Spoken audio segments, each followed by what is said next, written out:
We all use energy, but as prices rose last year, it became ever harder to pay for it. But today, the UK's biggest supplier said that it had had a tough year too, posting profits of 571 million, down 6%. I think we really understand the difficulty that many households have, which is why we were the first company to actually reduce prices. We reduced our prices on the 1st of January by £53. We now have very competitive propositions in the marketplace, and they're one of the cheapest suppliers. British Gas announced back in October that it would increase prices by more than 9%.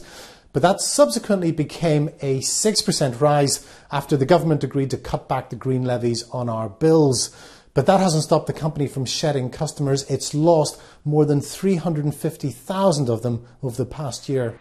Neil Dennison, a married father of 3 from Yorkshire, was one of them. A British Gas customer for 15 years, he came to the conclusion that his loyalty wasn't valued.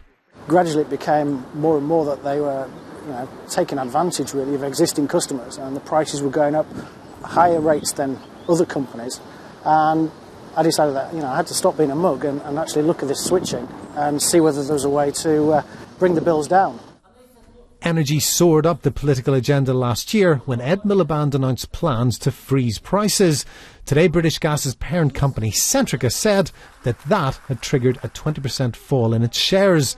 The company also dismissed the Energy Secretary's suggestion that it has too much market power, but there are now growing calls for a full inquiry into the sector. There is still this suspicion that the very big suppliers like Centrica, British Gas, are selling themselves gas and electricity at a high price that is hitting consumers very hard, that this isn't a competitive market that works in the interest of consumers.